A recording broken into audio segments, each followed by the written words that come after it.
Okay, going further in Arki Masechta Chazara Daf Dalid, we're holding by where it says Tanu Rabbanan Daf Dalid Amud Alef, where the first one line is Pasku Paske Damu, and then it says Tanu Rabbanan. Tanu Rabbanan. And the Gemara brings a braita Hapsikot vehaberichot shenitmaleu mayim.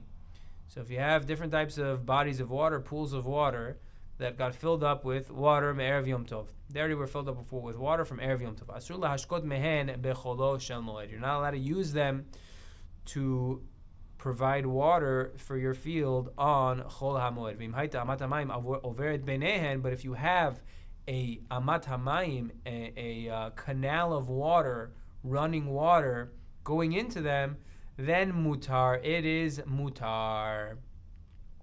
Amar Rav Papa, says Rav Papa qualifies this halacha, and he says, that's you're only allowed to use that if a majority of the field would be satisfied from that canal, that has enough water to satisfy a majority of the field. Because then the svara is that then we could say that even that it won't really lead to a tircha, because the majority of the field could be satisfied with amat hamayim, and the rest of the field could be satisfied with the water in the well, and you won't the water in the rainwater in there, and you won't come to do tircha, because over here again you have a mixture of rainwater and running water. Right, the running water is kind of feeding into the rainwater. Rav Ashi says Shota. Rav Ashi says, no, you don't need a majority of that field to be able to be fed from that amat hamayim. Came into kamashcha va'atya, since the water is coming and it's filling up.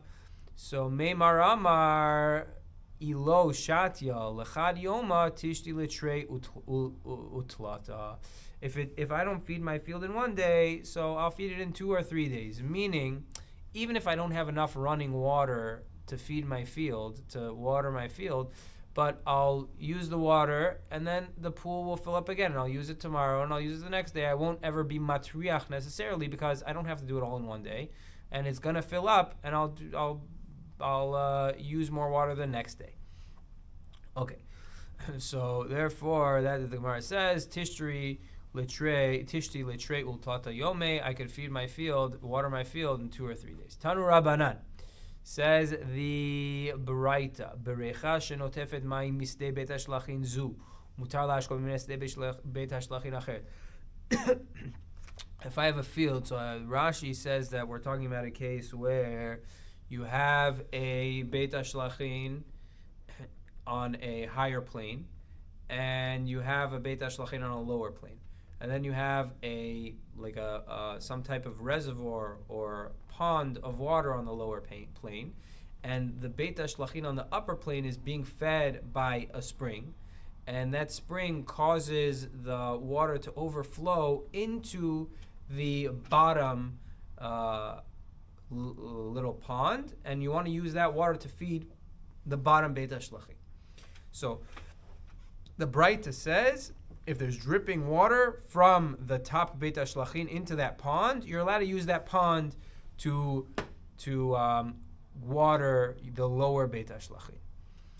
So it says the Gemara v'ha avida de paska, but it's gonna stop, meaning the dripping is gonna stop. Rabbi Yirmiyah says, no, we're only talking about a case where it's still dripping. Only when it's still dripping are you allowed to use that water.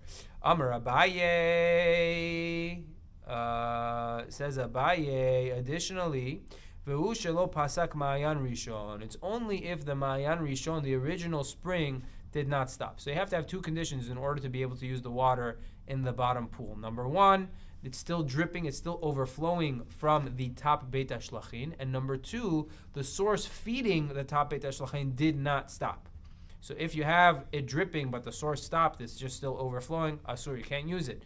And if you have the source flowing but it's not dripping into the bottom one, you also cannot use it. You need these 2 conditions. Says the Gemara, Tanya Rabbi Shimon ben Asya Omer. Rabbi Shimon ben Asya says, Shnei arugot zulam al mizu. If you have 2 different rows, patches of things that are planted, one is higher than the other.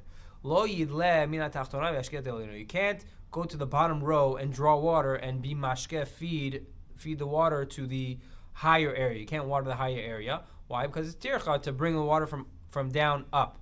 Yoter al kain amar Rabbi Elazar bar Shimon. Rabbi Elazar bar Shimon says afilu aruga achar chetzianam chetz gavoa lo yidlem makom nam yashkal makom gavoa. Even if you have one aruga, one row of plants, you can't go from the bottom area, it's like on a slope or something. You can't go from the bottom area and draw water and feed it to the upper area. Tanu Rabbanan. Gemara brings it right to Midalin la yerakot kedei leochlan. You're allowed to draw for yerakot, for vegetables, kedei leochlan, in order to eat them. So you could draw, the havamina is that you could draw water to feed vegetables in order to eat them on the on Chol HaMoed itself, on the Chag itself. Aval ve'im bishvili yafotan asur. But if you're drawing water in order to make them better, then it is asur. So the havamina is that you can only draw water in order to feed them, to eat them now. Ravina and Rabbi Tosfa, Ravina and Rabbi Tosfa, they were traveling on the path. Chazulau Gavra Dahavadali Davla Bechol Moed. They saw somebody who was drawing water on Chol Moed.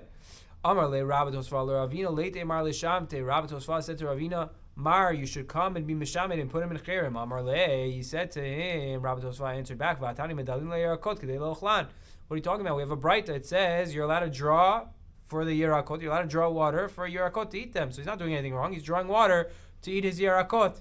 Amar le, so Ravina said to Rabbi Tosfa, Misvaret, my medalin, medalin my. What do you think? You think medalin means you're drawing water? You think there's a heter to draw water to eat your vegetables?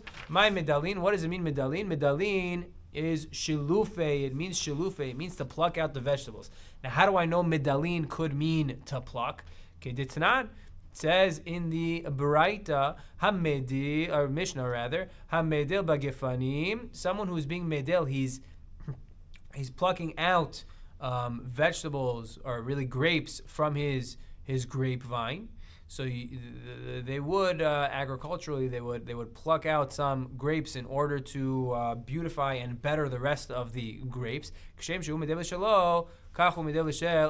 same way that he does it in his own field, he's allowed to do it in the portion of his field that belongs to the aniyim. For example, peah, the corner of your field that you leave to the aniyim, you're allowed to be medel to pluck out the grapes. Divrei Rabbi Yehuda, that's what Rabbi Yehuda holds. Rabbi Meir says you're allowed to do it for yourself, but you're not allowed to do it for the aniyim. Be it as it may, what do you see? You see the word medel can mean plucking fruit or vegetables. So Ravina said to Rabbi Tosfa that how could you tell me that there's a heter to water vegetables on Chol HaMoed because you're going to eat them on Chol HaMoed? That's not what medalin means. Medalin means you're allowed to pluck the vegetables to eat them on Chol HaMoed, even though you're not allowed to pluck on Yom Tov, but you're allowed to do it on Chol HaMoed. Amar le, so Rabbi Tosfa answered him. He said, "Vatanya medalin mayim la yerakot." What are you talking about? I have a brighta that says very clearly, medalin mayim. You're allowed to draw water for the yerakot kedei leochlan in order to eat them. So Amar le, he said to him, "Itanya tanya." If it was taught, then it was taught. That's the brighta, and I can't argue with a brighta.